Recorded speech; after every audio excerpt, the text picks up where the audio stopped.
Hey, so this is core 3. You need a mini band, a regular band, and the TRX. Okay?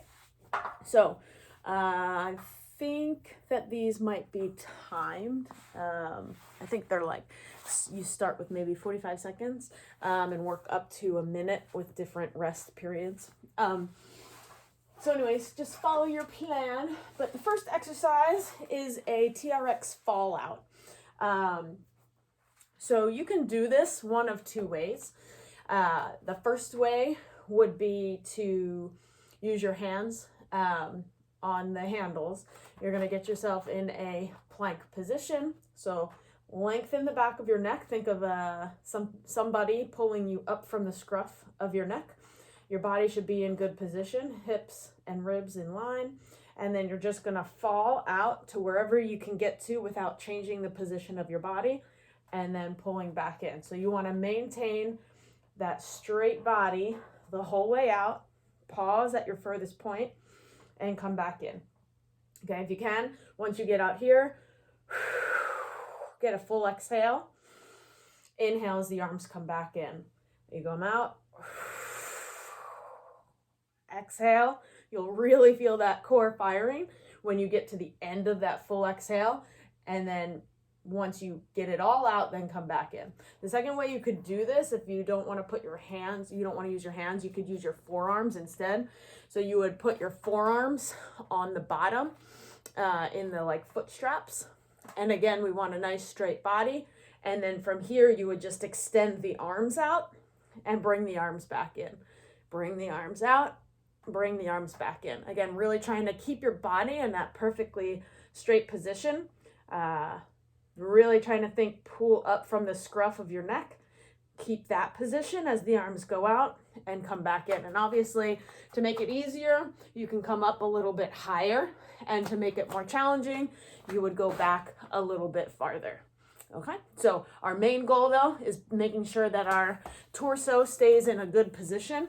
That we're neither letting our belly drip towards the floor nor piking our hips or hiking our hips up towards the sky. We want that perfect straight line all the way down our body for that. The next one is a TRX Pullin Jax. And again, if this is challenging for you to do it with your feet in the straps, you could do it with your feet on sliders instead. So the Pullin Jax is placing your feet in the straps. And again, if your hands hurt with keeping them on the floor, the first key, keep your hands really wide between the thumb and pinky. So really spreading your fingers as wide as you can, which will take some of that pressure out of the wrists. And if that's uncomfortable, you can always go into fists. So you would just put the pressure straight down and making sure that your shoulders are directly above your wrists as well. So spreading our hands here, we can pop up into our push-up position. And then from here, lengthen the back of the neck, thinking somebody pulling you up from the scruff. And then you would pull the knees in, straighten back out, spread the feet out, bring them back together. So knees come in, straight back, out, together. Forward, back, out, together. Forward, back, out, together. Again, to make that a little bit different, you come up onto your fists. Scruff is lifted, body's in a straight line. In, out, out, in, out, and in. Okay? And then, of course, as I said, you could use sliders under your feet instead if you'd rather do that. Spread the feet, body in a perfect position here, and you would just use the sliders, slide in and out, slide out and in. Or obviously you could just do it without sliders too, and just jump your feet in, jump them back, jump out wide like a jack, and bring them back in. Okay, so then the next one we have is our band side plank row. So you want to attach it to something stable on the other side of you. You're going to go into a side plank position so that the band is basically about rib distance or aligned with your rib cage here. And of course you can do it two ways. You can do a modified side plank and do it that way, or a full side plank. The first key is to make sure our planted elbow, we're getting out of the out of the shoulder. So we don't want to be sinking into the shoulder. We want to get out of the shoulder, okay, creating some space and stability over here. And then we're going to lift ourselves up, push our hips through. So we're in that side plank position. This is our modified, obviously. We want our hips and shoulders to both be facing the same direction. So if my chest is facing this way, I don't want my hips to then be facing the sky. I also don't want my hips to be facing the ground. We should have both of these facing the same direction. From here, we're just gonna pull and straighten back out. When we pull, we wanna think about the shoulder blade pulling towards the spine and then straighten back out. The big thing is just making sure that as we pull, we're not letting this shoulder cave forward, okay? So we wanna open out. So almost think of that shoulder blade as like, or your collarbone as like an arrow, and it should be pointing directly up towards the sky. And then we're pulling our shoulder blade towards our spine and then releasing it back out. Okay, again, the same thing. I'll show it to you this way. If you wanted to do it in a full plank, and again, you could do it from your forearm, you could do it from your hand. It doesn't really matter, whatever is most comfortable for you. But we get out of our shoulder, we pop up into our side plank, we make sure that our hips and shoulders are facing the same direction, and our collarbone is pointing up towards the sky, and then we pull back, pause, and straighten. Pull back, think of the shoulder blade pulling towards the spine, and that is what is really generating that pull, and we're trying to just maintain a solid core the whole time. Okay, so do all your reps on one side, then all your reps on the other. And then we go to donkey kick and whips. So I'm actually going to do it this way so you can see. Okay, so you'll do your kicks, donkey kicks. So again, we want to spread our fingers nice and wide. Our shoulders are right over our wrists. Our knees are under our hips. We think about being pulled up by the scruff of our neck because we want to make sure that we're not, one, sinking into our shoulders here. We're not letting our belly drop down. Okay, so we want to lengthen out of our neck, or think of the scruff. So we're not into this position here or this position here. Okay, we have that straight neck. And then from here, we're just going to think about floating the heel up towards the sky and come back down. So you'll do all of these are your donkey kicks. And you want to think about pressing out through your heel to the sky. So you'll do all 8 of those. As we do these, we really want to make sure we're not shifting. So sometimes when people lift, they kind of shift out to the sides. We want to try to stay as stable as possible and just float that leg up. Then we go to our whips, which is a straight leg. You're going to lift and then bring it out to the side and down. So float it up, float it out, float it in and down. Float it up, float it out, float it in and down. So as that comes out to the side, again, we want to make sure we're not contorting our body in any strange way. Let's see if I can do it from this side if it's any better for you to see. So we first have our kicks, which are just floating the heel up and down, and then the whips, which is a straight leg. And I'm probably going to kick this, so the side here. So only just come out to where it's comfortable for you without altering anything in your whole upper body or your hips as you do that. The next one is plank shifts and walks. So your shifts are going to be side to side, and your walks are going to be kind of like crawling forward and backwards. So we're going to be in our plank position. So we're in so lengthening through the scruff, driving through our forearms on the floor.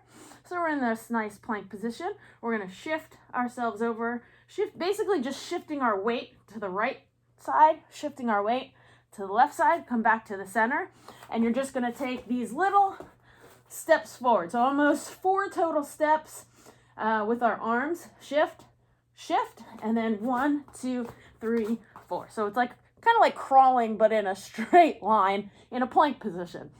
Okay, so shift over shift over, back to the center, walk, walk, walk, walk, shift over, walk, walk, walk, walk. Okay, so that is our plank shift and walks. You'll do up and back is 1 rep, and then you can kind of build from that. So just see what makes sense to you. If you need to only do a few, then do a few. Do what feels best for you with keeping good form. It's not about how many you do, but that you're doing them well. Okay, so then the next one we have is a reverse crunch. If you have something to hold on to, that's great. You could use a heavy dumbbell, you could use a pole, you could use just something solid, the foot of a couch, whatever you can think of that would just help you to stay a little bit more stable. The heavier it is, the easier the exercise is going to be. We really want to try, though, not to hold on. We're not holding on with all of our might and kind of pulling ourselves with our arms, but we want to think about the lower abdominals. Almost think about the lower abdominals like scooping to pull our legs up off the ground. So if you have something behind you, have it there. The elbows are close to the head. Again, we're not really putting a ton of emphasis on the thing we're holding. It's just to give us a little extra support, especially if our lower abs are not as strong. So from here, we're going to think scooping the lower abs, think drawing it down towards the floor, scooping it up as our knees come towards our elbows, and then lower down nice and slow, 1 vertebrae at a time. Think about leaving the core behind as the heels come and tap the floor. The knees come back in, we scoop with the lower abs, we bring our hips up off the ground, we lower back down under control, and we'll leave the core behind as the heels tap the floor. Trying to really engage the lower abs as we curl up, and then leave the abs behind as our heels go towards the floor. And if you want to make it more challenging, this is going to stay the same, the crunch, but then as you extend out, you can go a little bit further with the heels, or you can try and straighten them out all the way. But the main goal being to leave the core behind so that our sacrum doesn't start to move or arch or anything like that, okay? So as you come in, again, to make it harder when you're bringing your knees in, just hold lighter or not hardly at all with the hands. Make the core work, really lift up and come back down. Again, if this is really like challenging for you, you might not even lift your hips up at all, but you want to just focus on that squeeze to kind of pull in as much as you can. Feel the abs kind of really engaging, especially the lower abs, and then just bring your feet back down, leave the core behind. Okay, so it's, again, not about how high you necessarily lift your hips up. Obviously, you'll work towards that, but for now, if it's just like all you're doing is engaging those muscles, great, that's awesome. Okay, and then the last exercise, we're going to get our mini band, and we're going to place it just above our knees. So find your kneecaps and just place it right above your kneecaps. And so these are band runner hydrants. And so what you're going to do here is balance on one leg. So almost think about, okay, if I'm running and I take my stride, right, and I land on this foot, that's my starting position. If you need to be able to hold on to something so your balance isn't all crazy, then you can do that. So be next to something just in case. But we're gonna hold this little, like, it should be nice and loose and easy here. Okay, so this is our starting position, and then we're gonna take the opposite knee and bring it back on a diagonal, pause, and come back in under control.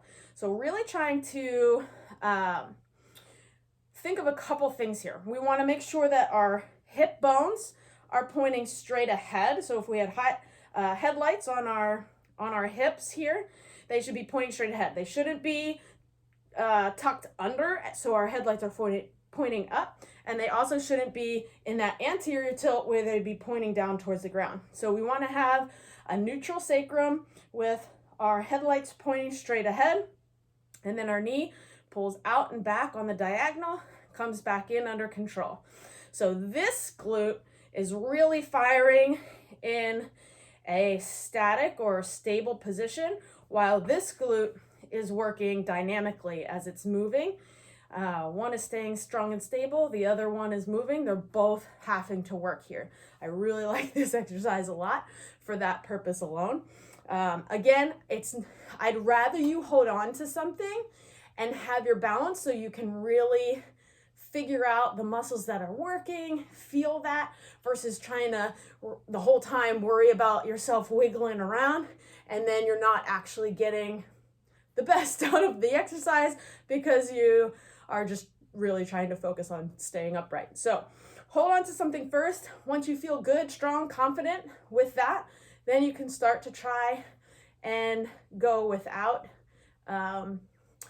that little extra support. So I guess a little bit closer for you so you can see.